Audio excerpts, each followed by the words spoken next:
Bismillahirrahmanirrahim. Assalamualaikum warahmatullahi wabarakatuh. Innal hamdalillah nahmaduhu wa nasta'inuhu wa nastaghfiruh wa na'udzu billahi min shururi anfusina wa min sayyiati a'malina. May yahdihillahu fala mudhillalah wa may yudlil fala hadiyalah. Asyhadu an la ilaha illallah wahdahu la syarikalah wa asyhadu anna sayyidana Muhammadan abduhu wa rasuluh la nabiyya ba'dah. Allahumma sholli ala sayyidina Muhammadin wa ala alihi wa sahbihi ajma'in. Bapak Ibu, orang tua wali murid yang saya hormati dan Allah muliakan, serta putra-putri Ananda siswa MIA Ar-Rasyid kelas 1 sampai kelas 6 yang Bapak cintai dan Bapak banggakan. Alhamdulillah, pada kesempatan hari ini kita masih diberikan nikmat oleh Allah Subhanahu wa taala, terutama nikmat sehat dan umur panjang. Kita masih sehat dan usia kita sudah sampai ke hari ini tanggal 9 Zulhijjah tahun 1441 Hijriah, atau tepatnya tanggal 30 Juli 2020, di mana pada tanggal ini kita berada di hari Arafah ya. Pada tanggal 9 Zulhijjah ini, hari Arafah, kita disunahkan untuk melaksanakan saum ya.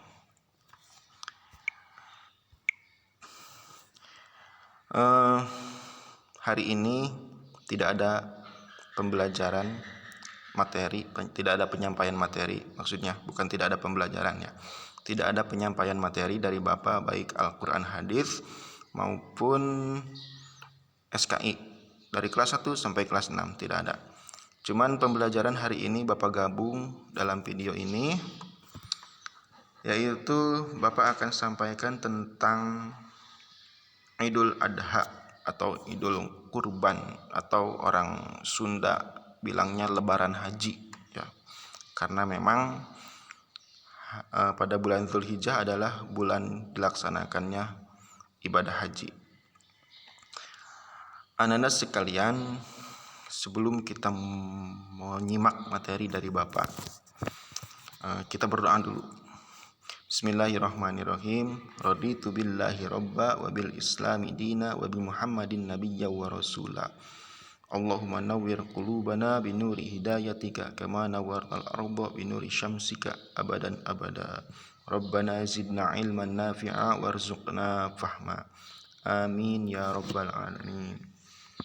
Anak-anak sekalian, besok tanggal 10 Zulhijjah ya, tahun 1441 Hijriah, di mana hari esok kita merayakan atau berada di hari Idul Adha ya. Idul Adha, Idul Kurban ya. Besok kita akan melaksanakan sholat Id ya. Ada beberapa hal yang ingin Bapak sampaikan. Pertama tentang sholat Id, yang keduanya tentang kurban ya. Insya Allah akan Bapak bahas secara ringkas saja.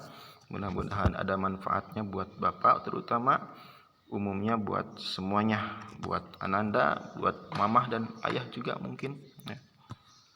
Baik,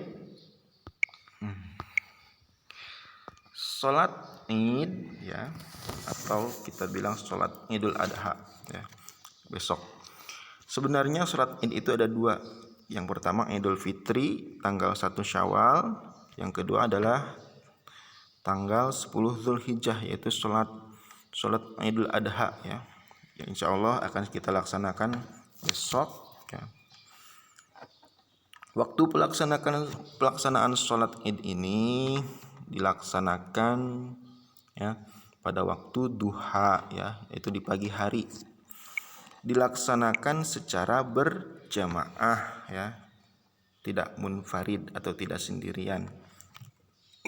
Hukum melaksanakan sholat Id ini adalah sunnah muakkad ya. Meninggalkan sholat id tidak haram, cuman makruh muharamat. Itu berdasarkan para dalil dari para ulama ya. Sudah tahu niat sholat id ananda semua ya. Besok jangan sampai lupa ya, laksanakan sholat id. Untuk niatnya sendiri yaitu Bismillahirrahmanirrahim, usolli sunatal idil adha rakaataini makmuman, kalau menjadi makmum atau kalau menjadi imam, imaman lillahi ta'ala ya. Allahu akbar, itu niatnya. Nah, sebelum berangkat melaksanakan sholat id, kita disunahkan untuk tidak mengisi atau kita disunahkan untuk mengosongkan perut terlebih dahulu ya. Jadi tidak sarapan terlebih dahulu, itu disunahkan ya. Jadi ketika kita mau berangkat jangan dulu makan apa-apa ya. Itu sunnahnya. Kemudian dalam perjalanan melaksanakan sholat id, kita juga disunahkan sepanjang jalan menuju tempat sholat id itu mengucapkan kalimah takbir ya. Takbir, tahmid, tahlil, dan tasbih ya. Itu sunnah. Disunahkan juga menggunakan wewangian, parfum ya.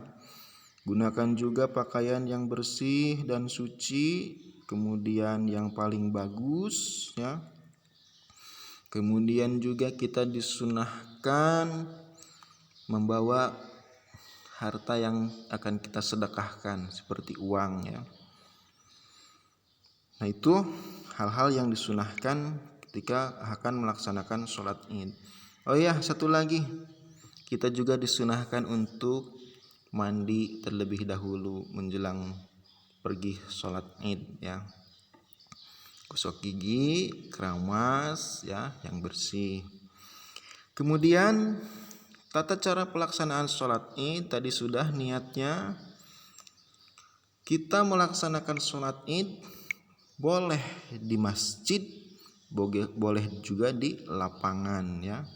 Tergantung para panitia, biasanya kalau ada panitianya ada ya. Itu tergantung panitia melaksanakannya di mana. Kalau misalnya di kampung yang padat penduduk biasanya di lapang ya. Tapi kalau misalnya di kampung yang penduduknya cukup untuk dilaksanakan di masjid, mungkin di masjid. Tapi kadang sampai keluar masjid ya, banyak. Jadi sekali lagi sholat id ini hukumnya sunnah ya, tidak wajib. Sunnahnya sunnah muakkad ya. Anda semua ketika kita setelah melaksanakan takbiratul ihram, usolli sunatal idil fitri rakaataini makmuman lillahi ta'ala, Allahu akbar. Nah, kita tidak langsung membaca surah Al-Fatihah, tapi kita disunahkan mengucapkan tasbih dan melaksanakan takbir. Takbir di rakaat pertama kita disunahkan melaksanakan takbir di rakaat pertama itu sebanyak 7 kali takbir. Di sela-sela takbir Allahu akbar kita disunahkan mengucapkan tasbih subhanallah walhamdulillah wala ilaha illallah wallahu akbar ya. 1 kali ya. Kemudian takbir lagi Allahu akbar sampai 7 kali ya. Setelah takbir 7 kali barulah kita membaca surah Al-Fatihah ya. Kemudian setelah surah Al-Fatihah kita disunahkan membaca surah dalam Al-Quran ya. Surahnya bebas, tapi para ulama mengatakan surah yang disarankan saat sholat Idul Fitri atau Idul Adha, di rakaat pertama kita disunahkan membaca surah Al-A'la a'la ya, sabbihisma rabbikal a'la, panjang ya, biasanya itu imam yang baca ya. Kemudian di rakaat kedua ya, nah itu nanti setelah membaca surah ya, setelah Fatihah kemudian membaca surah, kemudian sholat seperti biasa, ruku, i'tidal, sujud, duduk antara dua sujud, kemudian bangun lagi. Kita berada di rakaat kedua, kita disunahkan juga melaksanakan takbir seperti di rakaat pertama. Cuman takbir di rakaat kedua tidak 7 kali, yaitu sebanyak 5 kali ya.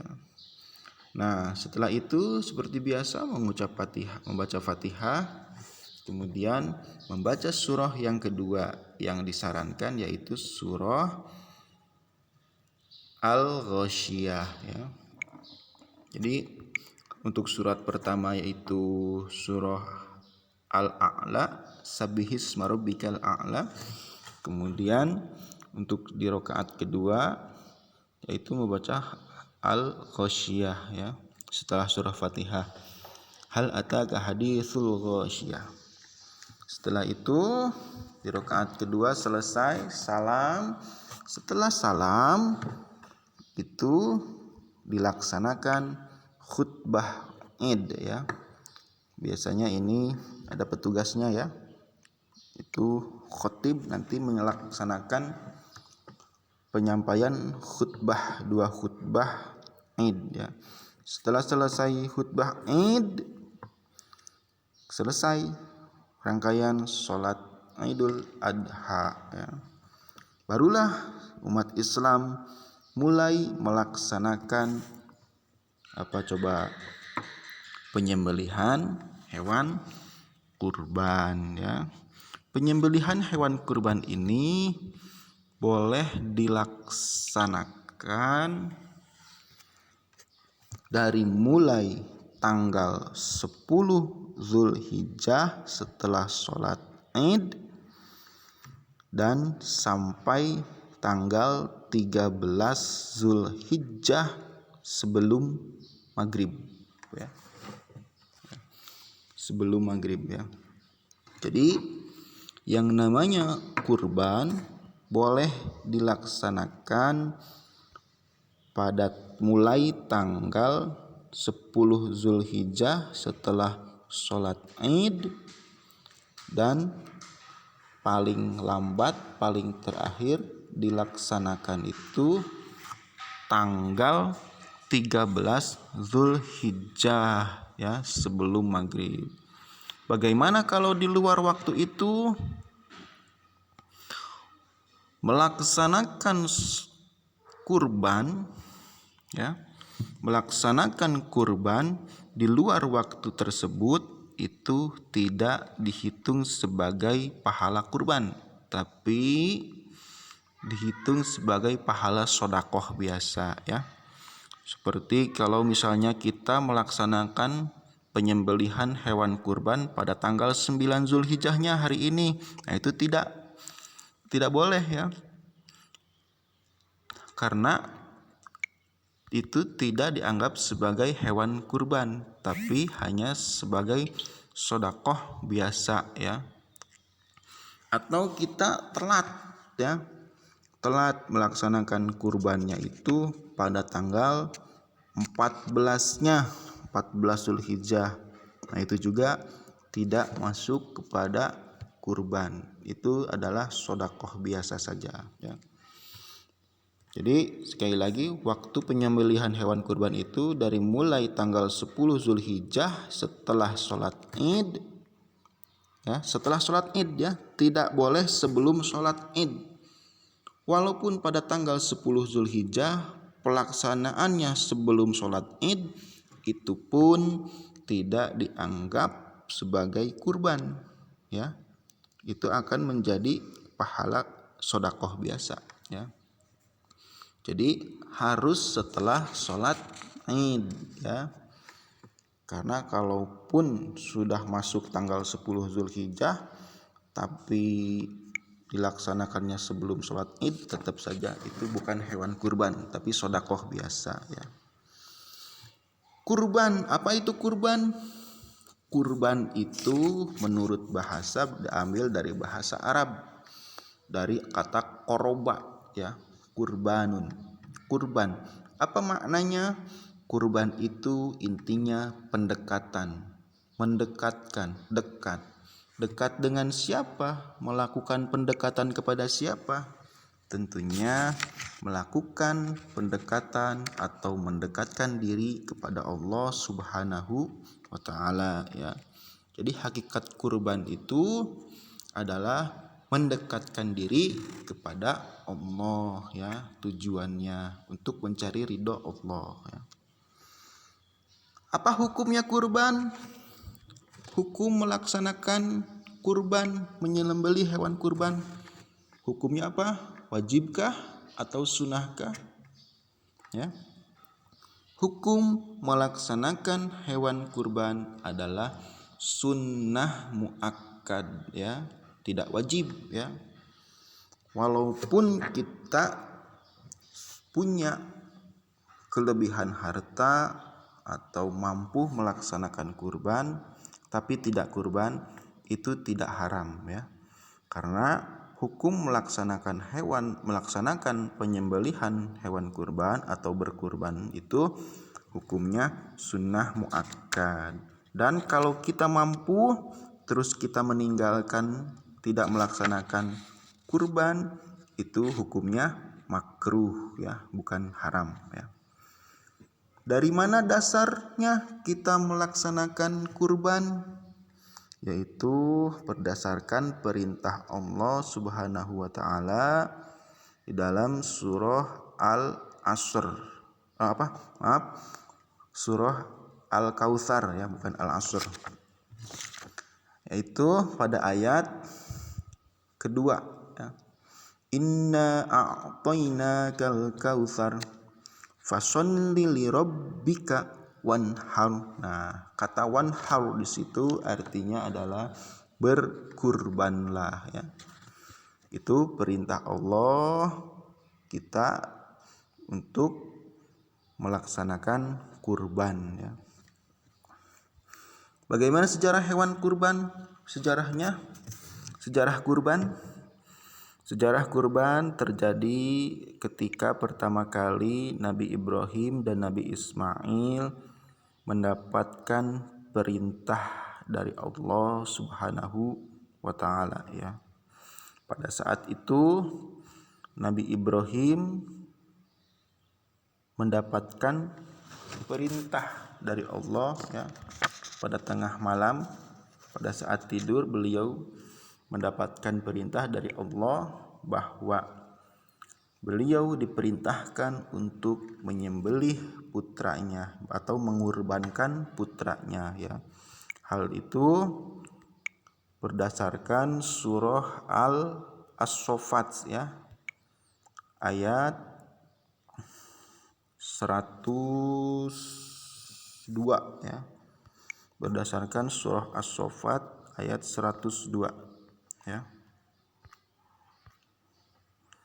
As-Saffat itu surah ke-37 kalau enggak salah. As-Saffat ayat 102 ya. A'udzu billahi minasyaitonir rajim. Falamma balagha ma'ahus sam'a qala ya bunayya inni ara fil manami anni azbahuka fanzur madza tara. Qala ya abati if'al ma tu'mar satajiduni insyaallahu minas sabirin ya. Ketika usia falamma balagha ma'ahus sam'a, ketika usia Nabi Ismail itu sampai kepada usia baligh ya. Kemudian Nabi Ibrahim menyampaikan, ya bunayya, wahai putraku, inni ara fil manami. Aku ya bermimpi bahwa aku menyembelihmu, anni adzbahuka, aku menyembelihmu, fangzur madza tara, pikirkanlah wahai putraku tentang apa yang aku mimpikan. Ya, apa jawaban Nabi Ismail? Qala ya abati, wahai ayahku, if'al, kerjakanlah, ma tu'maru, apa yang Allah perintahkan kepadamu. Satajiduni insyaallahu minas sabirin, insyaallah engkau akan mendapatiku sebagai golongan orang-orang yang sabar. Subhanallah, ya.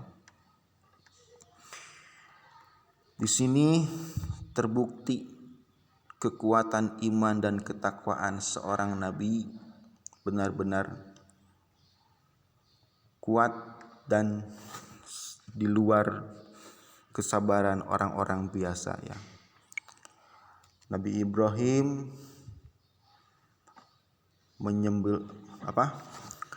rela mengorbankan putranya demi melaksanakan perintah Allah, ya. Padahal dalam sejarahnya Nabi Ismail adalah putra yang sangat diinginkan. Bahkan Nabi Ibrahim berdoa memohon untuk diberikan putra laki-laki.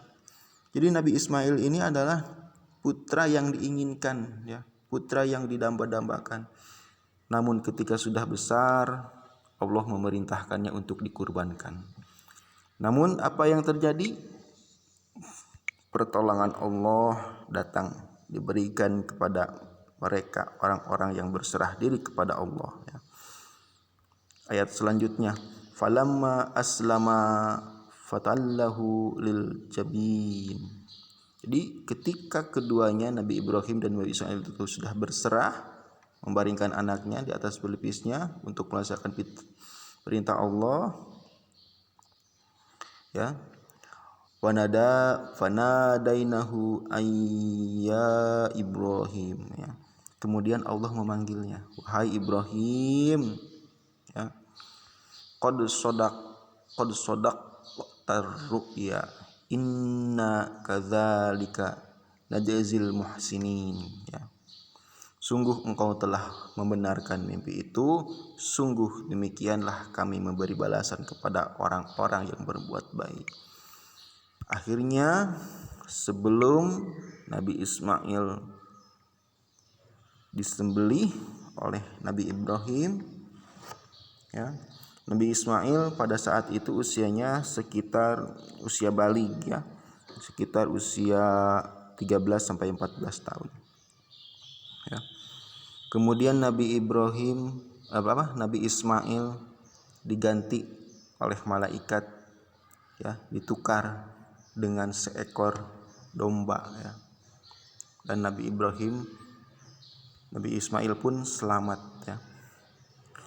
Tidak jadi disembelih. Itulah sejarahnya, ya, sejarah kurban, ya.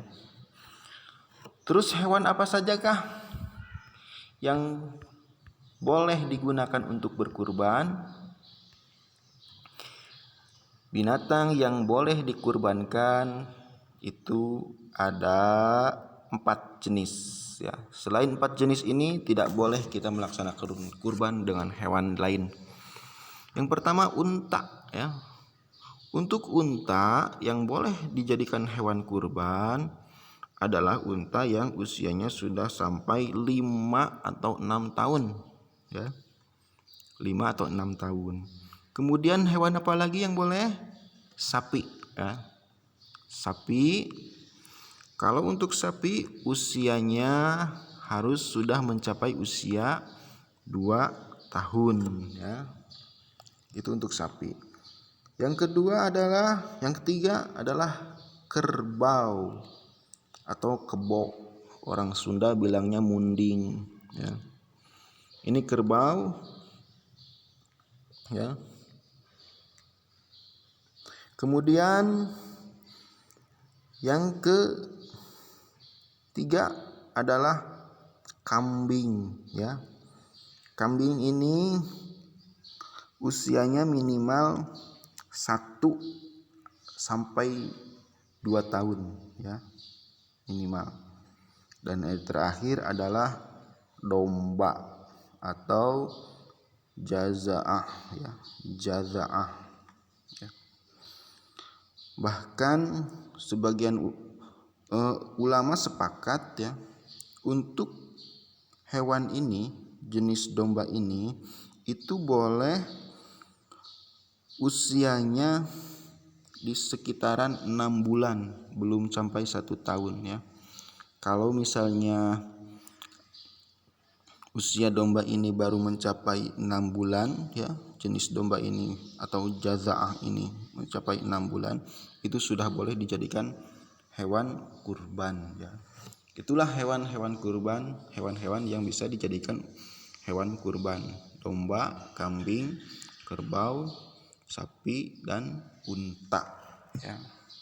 Tapi ada ketentuannya. Tidak boleh hewan kurban yang berpenyakit ya, seperti penyakit kulit kurap atau seperti jenis penyakit kulit yang merusak kulit kambing tersebut atau hewan kurban tersebut ya. Tidak boleh berpenyakit ya, sehingga penyakit itu membuat madorot kepada orang ya. Kemudian tidak boleh buta ya. Binatang kurban yang akan dikurbankan itu tidak boleh buta, yang sangat nampak kebutaannya ya. Kemudian tidak boleh juga memiliki penyakit yang membuat tubuhnya kurus, kering, kerontang, tidak ada dagingnya ya. Jadi bukan berarti kecil ya. Kecil kalau ada dagingnya tidak kurus itu boleh. Tapi kalau kurus karena penyakit ya, sehingga tubuhnya kering ya, itu tidak boleh ya. Kemudian tidak boleh cacat seperti pincang ya, cacat telinga, telinganya hilang, atau cacat tanduk, tanduknya juga patah atau hilang ya, itu tidak boleh. Kemudian tidak boleh juga si hewan kurban ini gigi depannya habis atau semua giginya habis ya, rontok, mungkin karena diadu atau mungkin juga karena hal lain ya, sehingga membuat si hewan kurban ini kehilangan semua giginya atau gigi depannya ya. Nah, itu tidak boleh dijadikan hewan kurban ya. Rasulullah Shallallahu Alaihi Wasallam sendiri melaksanakan kurban, yaitu pada saat haji wada ya di Mina, itu sebanyak 100 unta ya, 100 unta. Nah, hewan kurban yang kita kurbankan itu apakah kita boleh makan atau tidak? Jawabannya boleh ya. Orang yang berkurban boleh menikmati hewan kurbannya atau daging kurbannya. Sebanyak berapa? 1/3. Kalau sapi ini dipotong, dagingnya dikumpulkan, nah, diambil 1/3-nya ya, 1/3 dari sapi ini ya. Jadi boleh memakan hewan kurban untuk orang yang berkurban ya. Kemudian setelah itu daging yang setelah diambil oleh orang yang kurban, atau mungkin orang yang kurbannya tidak butuh, boleh juga, tidak apa-apa ya. Mau dibagikan semua silakan. Nah, daging hewan kurban ini dibagikan ke tetangga, kerabat dekat, orang-orang sekitar ya. Tidak disyaratkan hewan kurban dibagikan kepada fakir miskin, tapi utamakan dulu mereka, orang-orang miskin dan fakir ya. Jangan sampai orang-orang yang banyak harta ya mendapat banyak bagian daging kurban, sedangkan orang miskin gak kebagian. Nah, itu yang tidak boleh ya, kasihan. Jadi sebenarnya tidak ada syarat bahwa daging kurban harus dibagikan kepada fakir miskin. Jadi daging kurban itu mau dibagikan ke orang kaya, orang miskin, siapapun boleh menikmati daging kurban ya.